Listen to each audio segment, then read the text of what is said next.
வணக்கம் மக்களே, இந்த வீடியோவில் என்ன பார்க்க போகிறோன்னா பிஎம் கிசான் திட்டத்தோட 18வது தவணை பற்றிய ஒரு அதிரடி தகவல் வந்திருக்கு. அது என்ன அப்படிங்கிறத பற்றி தான் இந்த வீடியோவில் பார்க்க போகிறோம். நம்ம சேனலுக்கு யாராவது புதுசாக வந்திருந்தீங்கன்னா மறக்காமல் நம்ம சேனலில் சப்ஸ்கிரைப் பண்ணி பெல் ஐக்கானை கிளிக் பண்ணி வச்சுக்கோங்க. இந்த வீடியோவுக்கு ஒரே ஒரு லைக்கை மட்டும் கொடுத்துருங்க. வாங்க வீடியோக்குள்ளே போகலாம். பிஎம் கிசான் திட்டம், அதாவது பார்த்தீங்கன்னா விவசாயிகளுக்கு வருடத்திற்கு ரூபாய் 6000 வழங்கக்கூடிய திட்டம். இந்த திட்டத்தில் ஆல்ரெடி நிறைய பேர் ஜாயின் பண்ணி பயன்பெற்றுட்டு வராங்க. அந்த வகையில் பார்த்தீங்கன்னா 18வது தவணை ரூ. 2000 பெறுவதற்கு பார்த்தீங்கன்னா மக்கள் அவங்களோட இகேஒய்சி பூர்த்தி செஞ்சுருக்கணும் அப்படின்னு சொல்லியிருக்காங்க.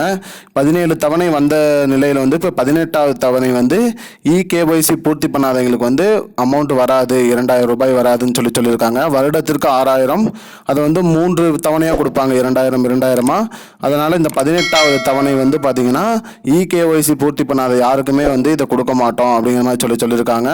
ஆல்ரெடி ஜூலை 31க்குள்ளேயே இகேஒய்சி பூர்த்தி செய்யணும்னு சொன்ன நிலையில் நிறைய பேர் இகேஒய்சி பண்ணாமல் இருக்காங்க.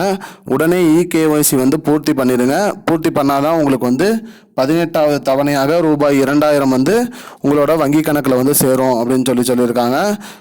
அது மட்டும் இல்லாமல் இகேஒய்சி பதிவு பண்ணாதவங்களுக்கு தவணை வராதுங்கிறத உறுதியாக சொல்லியிருக்காங்க.